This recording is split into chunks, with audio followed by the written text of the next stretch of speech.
Hello all, welcome to Billionaire. Let's talk about relative rotation graphs. So this is something unique that we are discussing today. So many times we have a problems identifying which sectors or which stocks are moving, in which sector we should be overweight and in which sector we should be underweight. So relative rotation graphs address that particular uh, problem. Okay, so let's get started. I'll just give you small background. So relative rotation graphs has two internal indicators, you could say, that is RS ratio. Okay, so RS ratio and RS momentum ratio. Okay, so these are the two indicators that are used for forming relative rotation graphs. Okay, so what is the relative what is RS ratio? So RS ratio is an indicator that measures relative performance against the index. Means what? How much a particular uh, index or a stock is moving as compared to the base index. Let's say, as I given you example, uh, so let's say you want to analyze what is going to be trend for Nifty IT sector for next 1 week. Okay, so if you want to identify that, you can use the RRG graphs and identify how it can whether it can go up or down. So you can project that, but it may not be accurate, so you have to use it in conjunction with other things like charts and all.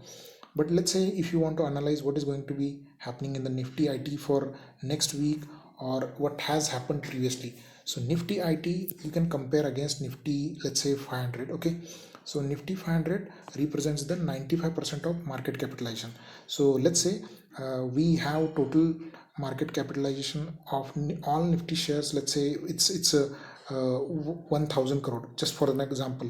Then the Nifty 500 alone represents the 950 crore of market capitalization. So you can compare what is the performance of Nifty IT, whether it is going rapidly up than the Nifty 500, then you can project its next move, right? So that's the main motto of relative rotation graphs.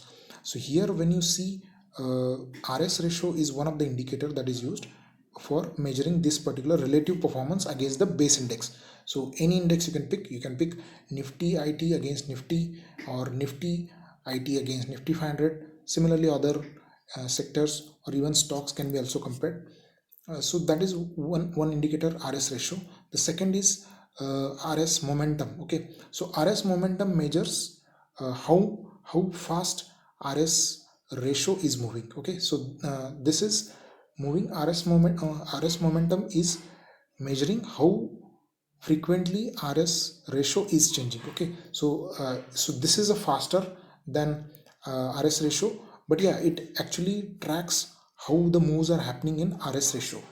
So that's how it gives us the signal. So now let's see how it is forming. Okay, so what is the idea behind this? So there are four quadrants in this chart. Okay, so these are the four quadrants. So green one is a leading quadrant in which RS ratio and RS momentum are both greater than 100. Okay, and there is another weakening. Means leading means these particular the stocks or sectors in this particular quadrant are leading against the uh, index that you are comparing. Okay, or against the other sectors which are in other quadrants. And then there is a weakening. So stocks moves from leading to weakening, right? So when there is a lack of strength, the stock moves from leading to lagging. So let's say Nifty IT went 2%. Okay, and other indexes are in negative, or let's say some are in 1% and all. Then Nifty IT might slow down and start decreasing and going on the downside. So then it will be coming in a weakening trend. So let's say in next week it became 1%. Like previous 1 week it gave 2% return, then it started giving 1%, then 0.5, then slowly started going to the negative territory. So this will go to the lagging territory after that. So then there is a when it's a weakening trend, then the RS ratio is greater than 100, RS momentum is less than 100. When it is lagging, when it is going down, in that case the RS ratio and momentum both will be below 100. And if it's improving, so let's say it started to again start gaining momentum, then it will be or starting going slowly improving the gains, then the RS ratio will be below 100, but the RS momentum will start gaining. So this means that the downside is coming to slowly coming to end, so then it can go to this particular quadrant. So this is how you can see and analyze the momentum and sectors performance. Okay, so this is RS rotation sequence. So yeah, this moves from improving to leading, from leading to lagging, and leading to weakening, and weakening to lagging. So this is how it moves. So this is how it looks like, right? So let's check for this week what is going to happen. So here you can see that the same thing has said here, that they are comparing all the other Nifty indices against the Nifty 500 index. So Nifty 500 index against, they are they are trying to see the performance of each sector.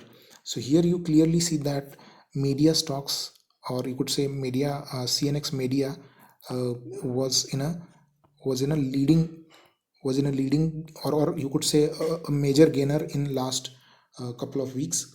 Similarly, energy and PSU were in a leading quadrant, and now you can see earlier it was CNX reality. Okay, reality sector was in a leading quadrant, but now it has slipped to weakening quadrant. So it's giving us the indication that the gains in this are slowly vanishing. Okay, and you can remember that here the head is given and these are the tails, right? So if the head is downside, the trend is weak. So all these are having head on the downside. That means that they are still in the leading sectors, but slowly they are losing their strength on the upside. And reality has been weakening. IT is also in a weakening, but the head is upside, so small momentum has been captured. So it can go this as well, this way as well, to the leading quadrant if the momentum starts gaining. But yeah, so usually the it is it is not yet confirmed whether it is going to go up, but it's still in a weakening quadrant. So it can go to the lagging quadrant in next couple of weeks or couple of days. So that can happen as well.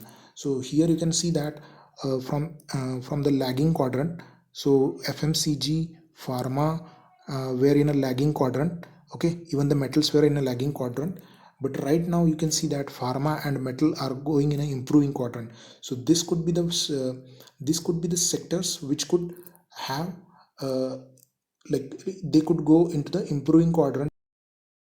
And clearly media and energy are, and PSU index, they are going to the weakening quadrant. So they indicate that the trend is weak for those particular sectors. So this is how you can analyze the sectors based on the uh, relative rotation graphs. Hope you like this unique analysis. If you have any doubts, ask in the comments. Thank you. Have a great day. Bye bye.